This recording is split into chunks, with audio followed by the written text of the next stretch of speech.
बिस्मिल्लाहिर्रहमानिर्रहीम। अस्सलाम वालेकुम। खुश रहें, आबाद रहें, पाक परवरदिगार मोहम्मद वाले मोहम्मद इस सदक़े में आपके रोज़ी रिज़्क़ में बरकत और इजाफ़ा अता करें।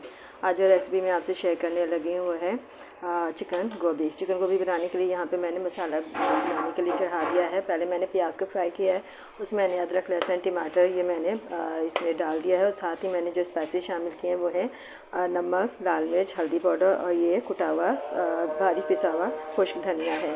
इस मसाले को मैं अच्छी तरीके से अब भूनूंगी। ये देखें, मैंने 1 कप ऑयल शामिल किया इसमें और ये मसाला तैयार कर रही हूँ। गोभी और चिकन को मैंने काट कर धोकर रख लिया है और साथ में मैंने 2 अदद आलू भी शामिल किए हैं। गाइस, मसाला हमारा जो है तकरीबन भुन गया। यहाँ पर मैं इसमें चिकन शामिल करूँगी। चिकन मैंने तकरीबन 1.5 पाव के करीब लिए हैं। ये देखिए, और इसको मैं अच्छे तरीके से भूनूंगी। माह रमज़ान मुबारक में सालन जो है बहुत कम खाया जाता है, तो इसलिए थोड़ी कम ही मैंने ये गोभी भी दी है। तकरीबन 1 किलो के करीब मैंने गोभी दी है, 2 आलू शामिल किए हैं उसमें और ये 1.5 पाव के करीब चिकन है। तो ये सालन भी बहुत ज़्यादा हो जाएगा, तो इसलिए क्योंकि इफ्तारी में तो इतना सालन खाया नहीं जाता, सिर्फ सहरी का होता है कि सहरी में पराठों के साथ या नान के साथ जो है वो खा ली जाए। तो इसलिए सालन 2 दिन ही चल जाए तो बहुत होता है, ज़्यादा दिन फिर टेस्ट भी चेंज हो जाता है सालन अगर एक्स्ट्रा दिन पड़ा रहे तो। ये देखिए गाइस, माशाल्लाह से चिकन जो है बहुत अच्छे तरीके से भून चुकी है, ऑयल अलग हो चुका है। अब मैं इस स्टेज पर गोभी और आलू शामिल करूंगी और इनको अच्छे तरीके से भूनूंगी और साथ ही इनको दम पे रखती जाऊंगी ताकि ये अच्छे तरीके से गल जाए। इसी में ही गोभी, चिकन और आलू भूनने में ही जो है वो गल जाएंगे। ये देखिए माशाल्लाह से क्या खूबसूरत कलर आया है।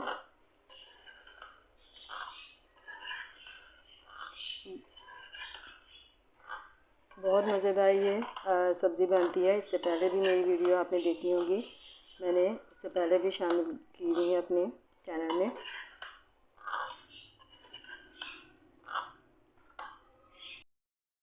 माशाल्लाह से गाइस बहुत ज़बरदस्त खुशबू आ रही है गोभी, आलू और चिकन की, और ये अब तकरीबन भुन चुकी है। अब मैं इसको हल्की आंच पर गलने के लिए रख दूँगी ताकि ये अच्छी तरीके से तीनों चीज़ें जो है वो गल जाएँ।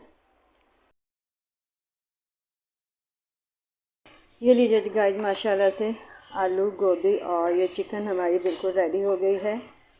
देखिए माशाल्लाह से बहुत अच्छे तरीके से आलू, चिकन और ये गोभी तमाम चीज़ें जो है वो गल चुकी हैं। अब मैं इसमें हरा धनिया शामिल करूँगी और साथ ही मैं यहाँ से 4 से 5 अदद हरी मिर्चें भी शामिल करूँगी। गोभी के साथ हरी मिर्चों का जो मज़ा आता है ना, आप यकीन करें कि इसका मज़ा ही बहुत ज़्यादा दुबाला होता है। ये देखिए माशाल्लाह से, साथ ही अब मैं इसमें हरा धनिया भी शामिल कर रही हूँ। अब इसको मैं मिक्स कर लूँगी। इस तरीके से ये हमारी आलू, चिकन और गोभी का सालन जो है बिल्कुल रेडी हो गया है। तो यकीनन आपको हमारी आज की ये वीडियो पसंद आई होगी। अब आइंदा आने वाली वीडियो तक के लिए मुझे इजाज़त दीजिए। एक नई और बेहतरीन वीडियो के साथ, एक बेहतरीन रेसिपी के साथ आपसे दोबारा मिलेंगे। उस वक्त तक के लिए इजाज़त दीजिए। खुदा हाफ़िज़।